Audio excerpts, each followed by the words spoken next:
तमाम तारीफ़ें अल्लाह के लिए हैं जो तमाम जहानों का रब है।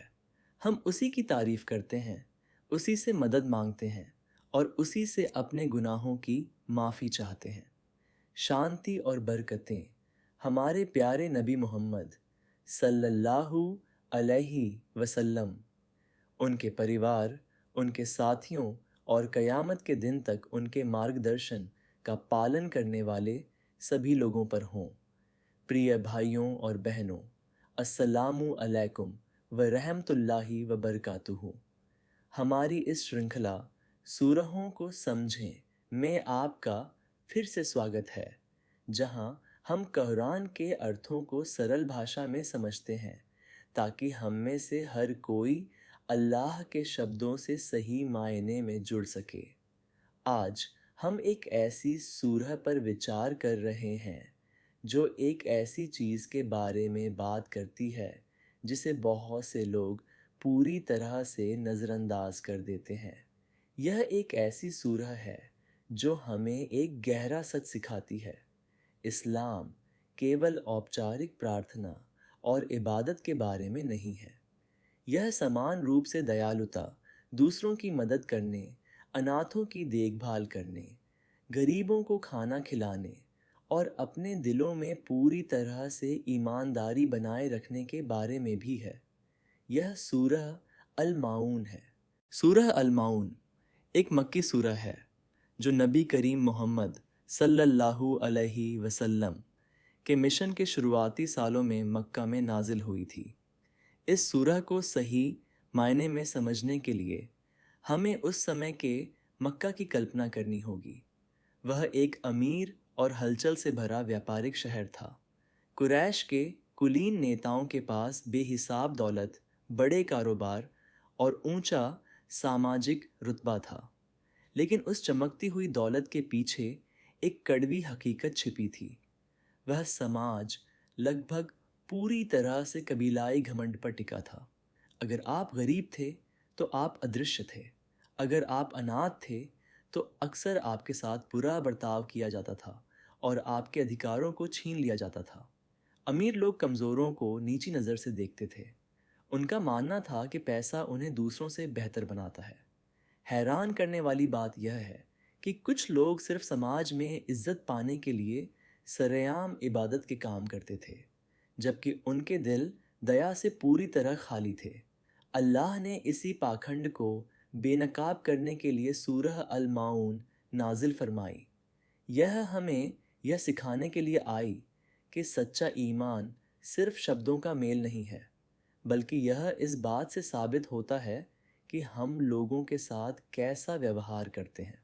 यह सूरह एक दमदार शुरुआती सवाल पूछती है, उस इंसान की सबसे बड़ी निशानी क्या है जो आखिरत और न्याय के दिन पर सच्चा विश्वास रखता है?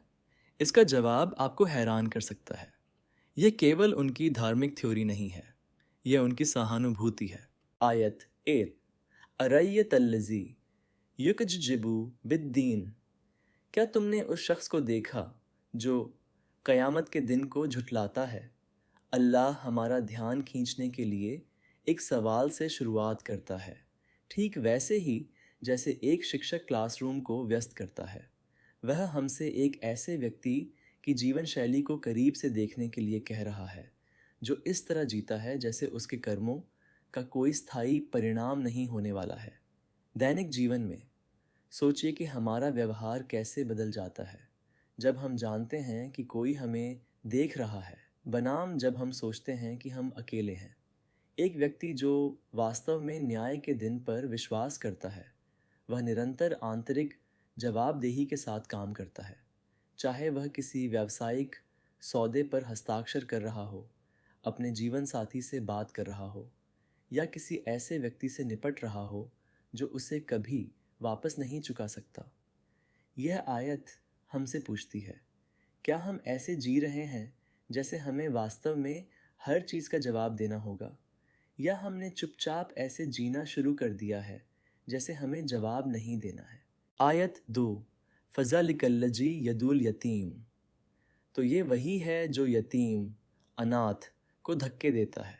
ध्यान दें कि अल्लाह ईमान के इनकार को किसी बोले गए बयान से नहीं बल्कि एक शारीरिक क्रिया से परिभाषित करता है। अरबी शब्द यदुआ का अर्थ है बेरहमी से दुत्कारना, चिढ़कर एक तरफ धकेल देना। यह वह व्यक्ति नहीं है जो केवल यह भूल जाता है कि अनाथों का भी अस्तित्व है। यह वह है जो सक्रिय रूप से उन्हें नफरत के साथ दूर भगाता है। दैनिक जीवन में यह हमें अपने आसपास के सबसे कमज़ोर लोगों, जिनका कोई रक्षक या पैरोकार नहीं है, के साथ अपने व्यवहार को देखने पर मजबूर करता है। क्या हम उनके साथ अपना धैर्य खो देते हैं? क्या हम उनके साथ एक बोझ की तरह व्यवहार करते हैं? कुरान हमें याद दिला रहा है कि जो लोग पलटकर मुकाबला नहीं कर सकते, उनके साथ हमारा व्यवहार अल्लाह के साथ हमारे रिश्ते का सीधा आईना है। आयत 3, विल्ला यहूदु अला तामिल मिस्कीन, और मिस्कीन को खाना खिलाने की लोगों को प्रेरणा नहीं देता। इस व्यक्ति का दिल इतना सख्त हो गया है कि वे न केवल खुद दान देने से मना करते हैं, बल्कि वे दूसरों को भी मदद करने के लिए प्रोत्साहित नहीं करते हैं। वे पूरी तरह से बेपरवाह हैं।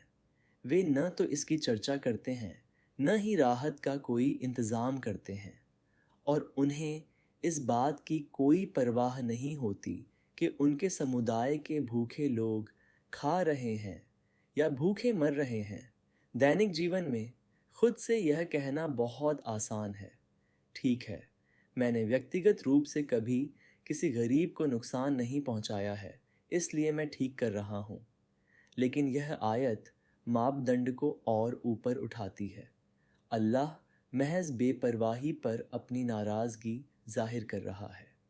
अगर हम अपने परिवारों और कार्यस्थलों में दान को बढ़ावा देने के लिए अपनी आवाज़, अपने प्रभाव या अपने मंचों का उपयोग नहीं करते हैं, तो हमारी चुप्पी खुद इस समस्या का हिस्सा है। आयत 4 और 5, फ़वैलुल लिल मुसल्लीन अल्लाह जीना हुम अन सलातिहिम साहून। तो तबाही है उन नमाज पढ़ने वालों के लिए जो अपनी नमाज से लापरवाह रहते हैं।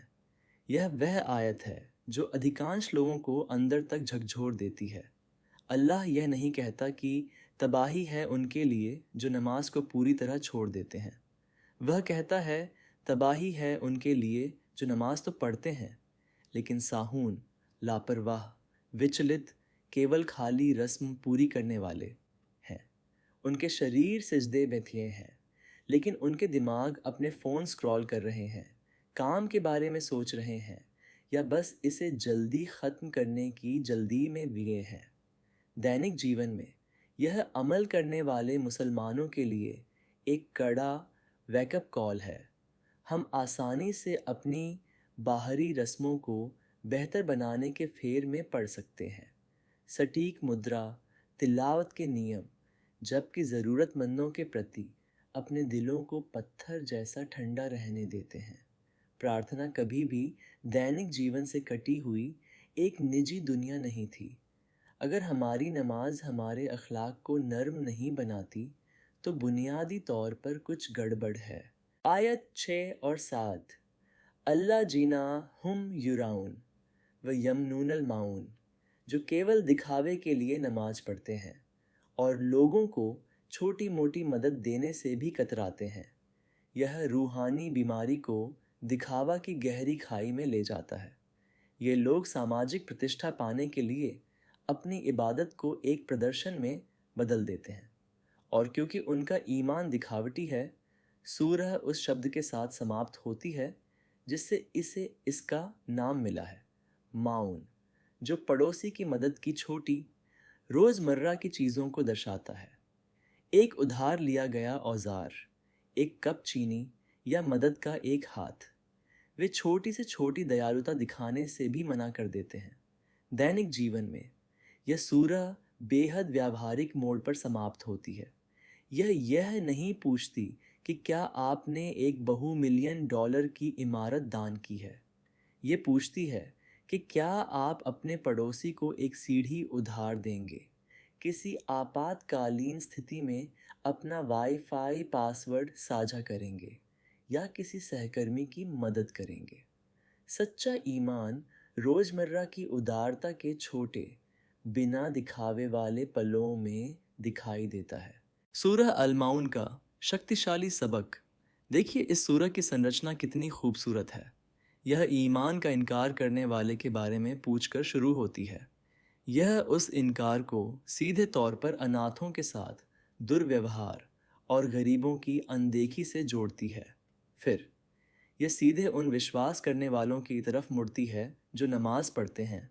हमें चेतावनी देती है कि अल्लाह की नज़र में हमारी नमाजें अमान्य हैं यदि वे उसकी सृष्टि के लिए रहम में तब्दील नहीं होती हैं। अल्लाह हमें सिखा रहा है कि ईमान केवल एक बयान नहीं है जिसे आप अपनी ज़ुबान से कहते हैं। यह ऐसी चीज़ है जो इस बात में दिखनी चाहिए कि आप उस अनाथ के साथ कैसा व्यवहार करते हैं जिसका कोई नहीं है, उस गरीब के साथ जिसके पास वापस देने के लिए कुछ नहीं है, और उस पड़ोसी के साथ जिसे बस एक कप चीनी की ज़रूरत है। एक व्यक्ति दिन में 5 बार नमाज पढ़ सकता है और फिर भी इस परीक्षा में असफल हो सकता है यदि उसकी नमाज कभी उसके हाथों, उसके बटुए या उन लोगों के साथ उसके सब्र तक नहीं पहुंचती जो उसे वापस नहीं चुका सकते। सूरह अल-माउन छोटी है, लेकिन यह पूरे कुरान में सबसे सीधे चरित्र की जांच करने वाली सूरह में से एक है। यह किसी को भी रस्मों के पीछे छिपने नहीं देती। यह पूछती है, क्या आपकी इबादत उन लोगों के साथ आपके व्यवहार को बदलती है जो दुनिया के लिए सबसे कम मायने रखते हैं लेकिन अल्लाह के लिए सबसे ज़्यादा मायने रखते हैं। प्रिय भाइयों और बहनों, सूरह अल-माउन हमें सिखाती है कि ईमान केवल वह नहीं है जो हम कहते हैं। ईमान दिखाई देता है कि हम अनाथों के साथ कैसा व्यवहार करते हैं, हम गरीबों की मदद कैसे करते हैं, हम नमाज में कितने सच्चे हैं और हम दूसरों की मदद करने के लिए कितने तैयार हैं। एक व्यक्ति धार्मिक लग सकता है, लेकिन अल्लाह दिल देखता है और अल्लाह देखता है कि हम उसकी मखलूक के साथ कैसा व्यवहार करते हैं। आइए हम ऐसे लोग बनने की कोशिश करें जिनकी इबादत उनके अखलाक को बदल देती है। आइए हम ऐसे लोग बने जो रहम, उदारता और सच्चाई के लिए जाने जाते हैं। अल्लाह हमें उन लोगों में शामिल करे जो पूरे दिल से नमाज पढ़ते हैं, ज़रूरतमंदों की गहराई से परवाह करते हैं और उसकी अंतिम रजा हासिल करते हैं। आमीन। यदि आपको हमारा ये बयान पसंद आया हो तो कृपया लाइक, शेयर और सब्सक्राइब करना न भूलें। यदि आप पहले ही सब्सक्राइब कर चुके हैं तो आपका बहुत बहुत धन्यवाद। जज़ाकल्लाहु खैरन। अस्सलामु अलैकुम व रहमतुल्लाहि व बरकatuहू।